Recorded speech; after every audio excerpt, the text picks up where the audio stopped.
John Wayne, born Marion Robert Morrison on May 26, 1907, in Winnisett, Iowa, grew up in circumstances that few could have predicted would produce one of America's most iconic movie stars. He was a large baby, weighing nearly 13 pounds at birth, and his size was even mentioned in the local paper, a small hint of the larger-than-life persona he would one day become. However, life was not easy for young Marion. His first name, Marion, sounded feminine to the children around him, and he was teased relentlessly at school. This teasing was not trivial. It affected him deeply, shaping his sense of identity and pushing him toward pursuits that would earn respect from his peers. Sports became a refuge, a place where effort, skill, and determination mattered more than names or nicknames. From a young age, Marion understood that respect had to be earned through hard work and resilience, lessons that would stay with him for life. The family environment added further complexity. When Marion's younger brother was born, his middle name was given the same Robert that he had. In response, Marion's middle name was quietly changed to Mitchell after his grandfather, a former Union soldier. The subtle family decision may have seemed minor to adults, but to young Marion, it represented a sense of being replaced, a feeling that would influence his drive for recognition and achievement.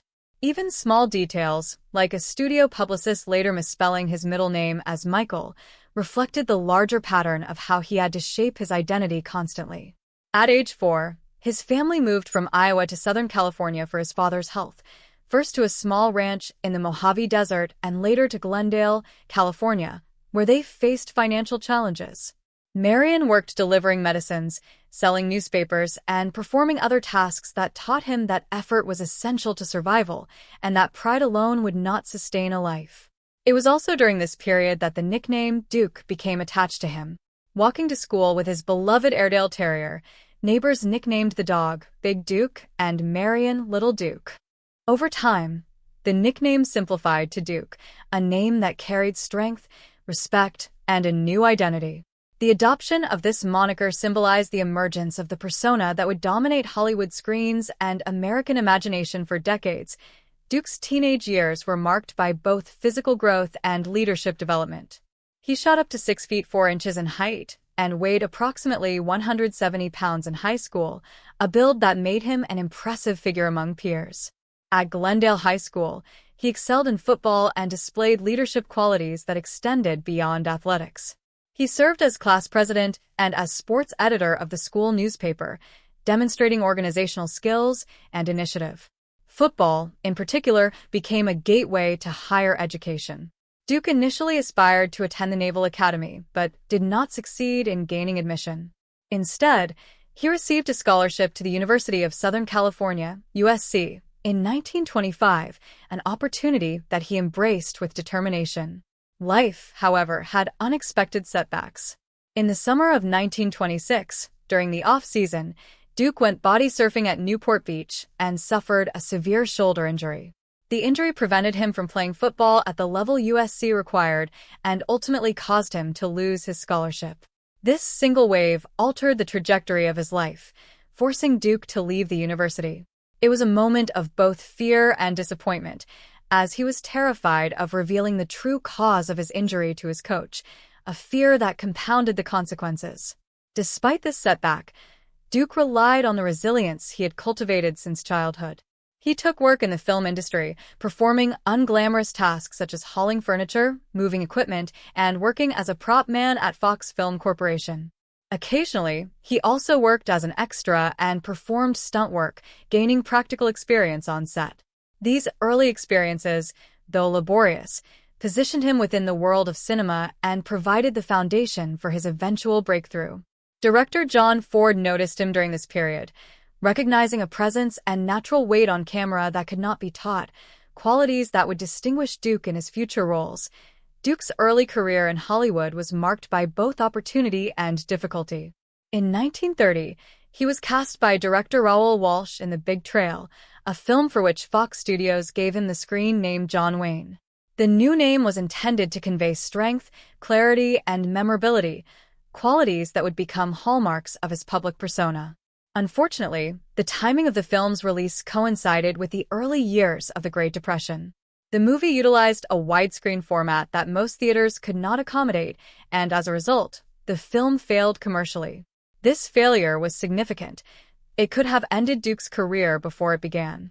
Instead, he persisted, taking roles in numerous low-budget westerns over the next decade. Despite his name appearing above the title in these films, the industry largely treated him as a minor actor. Nevertheless, these years were formative. Duke honed his skills, understood the dynamics of film production, and developed a work ethic that would serve him throughout his life. Persistence, resilience, and a willingness to endure humble beginnings became defining characteristics. In 1939, John Ford re-entered Duke's career, casting him as the Ringo Kid in Stagecoach. Ford faced opposition from producers who preferred established stars, but his determination ensured Duke's role. The film was shot in Monument Valley, a location that was remote, challenging, and visually stunning. The landscape contributed to the mythic quality of the story and established the aesthetic template for many westerns that followed. When Duke's character appeared on screen, it was a moment of arrival. His physical presence, combined with the iconic landscape, immediately conveyed heroism and gravitas. The Ringo Kid was not a simple hero but an escaped convict driven by revenge, a complex character that allowed Duke to showcase both strength and vulnerability. The success of Stagecoach catapulted him to national prominence and established his enduring image as the quintessential Western hero. Off the screen, Duke's personal life was complex and sometimes turbulent. He married 3 times, fathering 7 children across these unions. His first marriage, to Josephine Alicia Sines, ended in divorce. His second, to Esperanza Bauer, also concluded. His third marriage, to Pilar Palit, lasted the longest and produced 3 children. Balancing the demands of a prolific Hollywood career with family life required discipline and dedication. Duke valued effort, responsibility, and respect, principles that guided both his personal life and, ultimately, his decisions regarding his estate. His family life reflected the same values of perseverance, discipline, and personal responsibility that characterized his career, though it was also shaped by human complexities and the challenges of maintaining relationships under public scrutiny. When John Wayne died in 1979, he left an estate worth approximately $685 million. Contrary to expectations of equal distribution, Duke's estate was divided according to a formula based on the age and preparedness of his children. Older children received larger portions, while younger children, including his teenage son Ethan, received smaller amounts. Certain children were given control over specific business interests, while others faced restrictions designed to limit outside interference, including that of spouses. These decisions were not motivated by wealth alone but reflected Duke's principles. He believed responsibility and readiness mattered more than equality.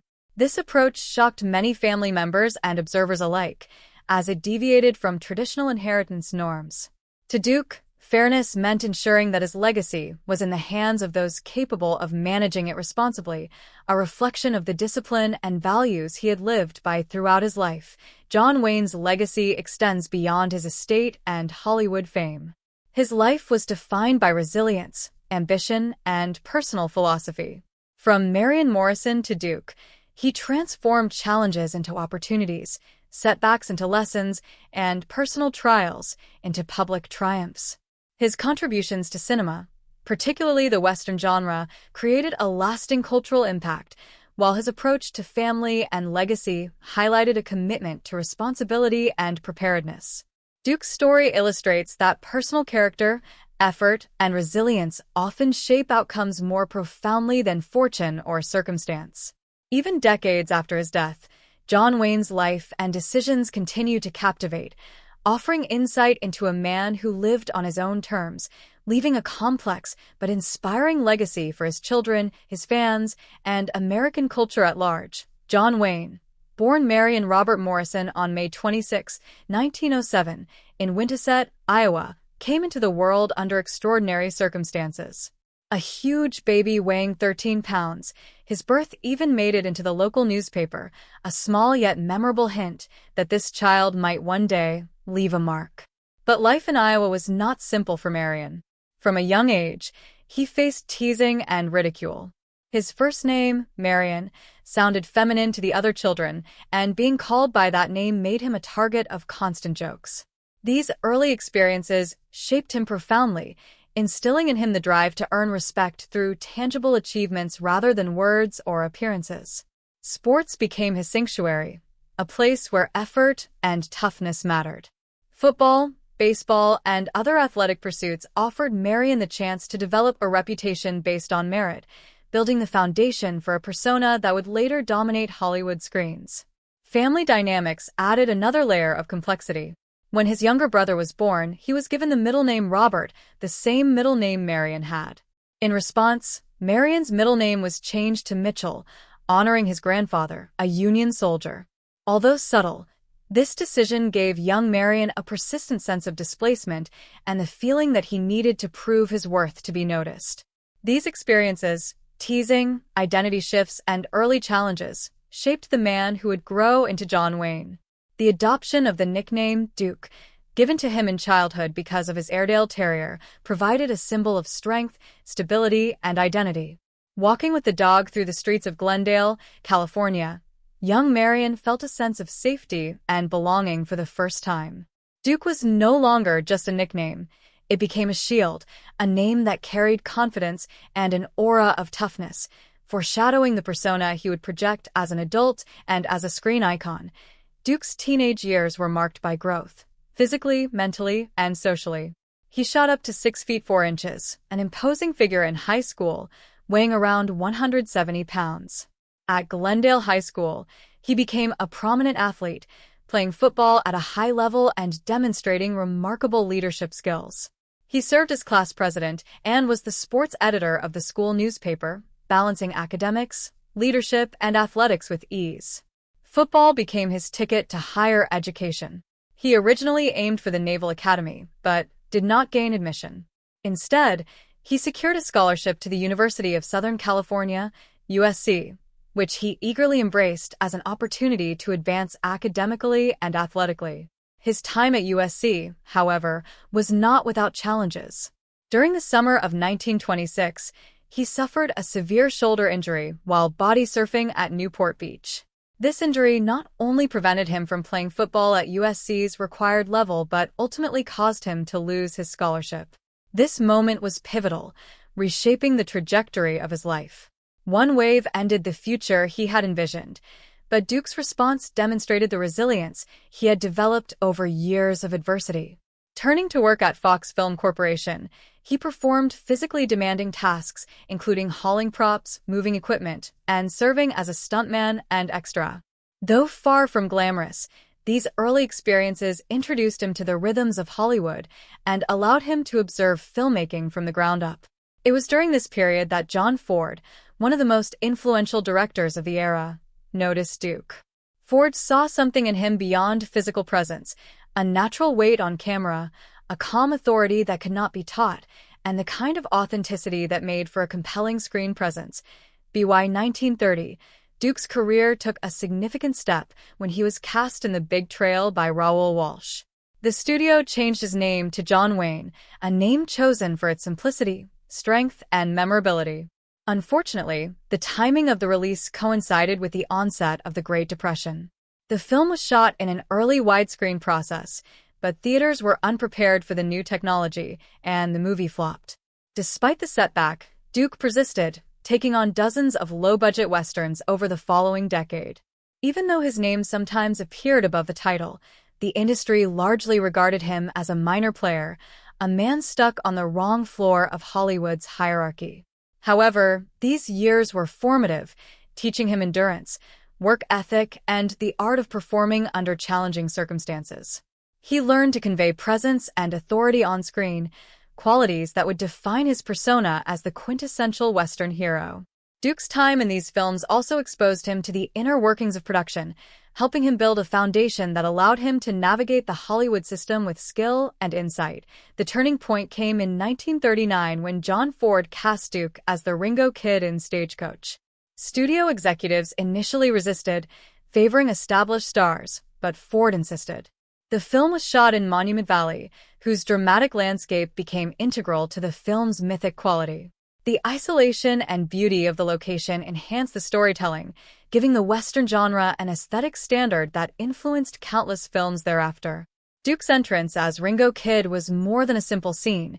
It marked his emergence as a major Hollywood star. His character was complex, an escaped convict driven by vengeance for his murdered family, embodying both heroism and vulnerability. The role solidified John Wayne's image as the archetypal Western hero, combining physical prowess with moral integrity, toughness with relatability. This breakthrough allowed him to dominate the genre and become an enduring cultural icon, symbolizing a particular kind of American masculinity, resilience, and self-reliance off-screen. John Wayne's life was complex, shaped by his personal relationships and family responsibilities. He married 3 times, fathering 7 children. His first marriage to Josephine Alicia Sines ended in divorce, as did his second, to Esperanza Bauer. His third marriage, to Pilar Palit, lasted longest, producing 3 children. Balancing family life with a demanding Hollywood career was challenging, yet Duke maintained a focus on responsibility, effort, and respect. These values were central to his identity and later informed his approach to estate planning. Unlike many wealthy figures who distribute their fortunes equally, Wayne's estate reflected his belief in merit, readiness, and responsibility.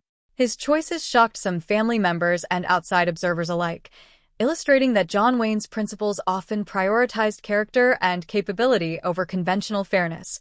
When John Wayne passed away in 1979, he left an estate valued at approximately $685 million. Contrary to popular expectations, the estate was not divided equally among his children. Instead, Wayne implemented a formula based on age and readiness. Older children received more significant portions, while his youngest son, Ethan, still a teenager at the time, received considerably less. Specific children were granted control of business interests, and in some cases, restrictions were placed to prevent spouses from accessing certain assets. This approach reflected Wayne's personal philosophy. He believed that fairness meant ensuring that the legacy he had built would be managed by those capable of handling it responsibly. While the decisions generated controversy and confusion among his family and the public, they were consistent with the man Wayne had been throughout his life: disciplined, deliberate, and focused on responsibility. John Wayne's success in Hollywood did not happen overnight. Even after his breakthrough in Stagecoach, he still had to prove himself again and again. Hollywood can be a difficult place, and actors often struggle to keep their fame once they achieve it. But Wayne was different. He had a strong work ethic, and he understood the importance of discipline. Directors who worked with him often said that he was always prepared and always professional. He arrived on set early, knew his lines, and took his roles seriously. Over the next several years, Wayne starred in many films that helped define the Western genre. Movies like Red River and The Searchers showed that he was more than just a cowboy actor.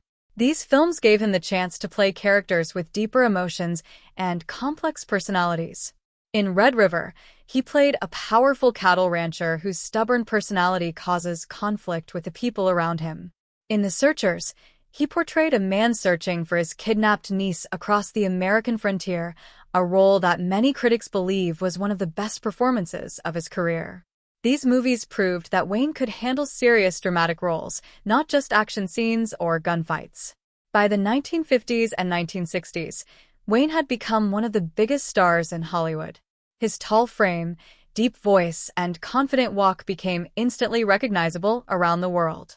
People didn't just watch John Wayne movies, they trusted him as a symbol of courage and strength. For many fans, he represented the ideal American hero. However, behind the scenes, his personal life was far more complicated. Wayne married 3 times during his lifetime and had 7 children. His first marriage was to Josephine Sines in 1933, and together they had 4 children. Later, he married Esperanza Bauer, though that relationship was troubled and eventually ended in divorce. His third marriage was to Pilar Palit, with whom he had 3 more children. With such a large family, balancing work and home life was never easy. Wayne spent long periods away from home while filming movies in distant locations, especially in the deserts and mountains where many westerns were shot. Because of this, Some of his children later said they did not always feel close to him while growing up.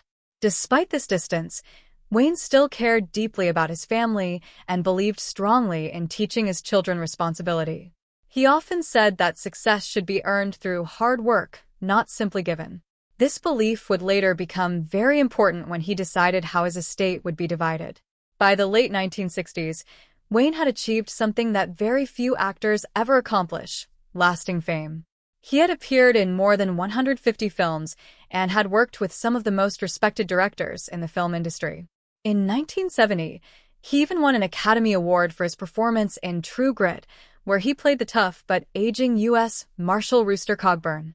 Winning this award was especially meaningful because many critics had overlooked his talent for years. For Wayne, it was proof that his dedication to acting had been recognized. Still, as he grew older, Wayne began thinking more about the future and about what would happen after he was gone. Like many successful people, he had built a large fortune through his films, investments, and business ventures. By the time he reached the end of his life, his estate was worth hundreds of millions of dollars. Naturally, people assumed that his wealth would be divided equally among his children. That is what most parents do, and it often helps avoid arguments or hurt feelings. But John Wayne did not see things that way. He believed that fairness did not always mean equality. Instead, he thought people should receive opportunities based on their readiness and responsibility. This belief shaped the decision that would later surprise many people: the unusual way he chose to distribute his massive estate. As John Wayne grew older, he began to think carefully about the future of his wealth and the legacy he would leave behind. After decades in Hollywood, he had built an enormous fortune through acting, endorsements, and smart investments. Wayne was not only a movie star but also a businessman who understood the value of planning ahead. By the late 1970s, his estate had grown to an estimated value of hundreds of millions of dollars, a huge amount of money at the time. Naturally, many people assumed that when he passed away, his fortune would be divided equally among his 7 children. This is what most families do because it seems fair and avoids conflict. However, Wayne did not see fairness in that way. Throughout his life, he had believed strongly in the idea that rewards should be connected to effort, responsibility, and maturity. He often spoke about the importance of earning success rather than simply receiving it. Because of this belief, he structured his will in a way that surprised many people. Instead of giving every child the same amount of money, Wayne created a system that depended largely on age and responsibility. Older children received larger portions of the estate, while younger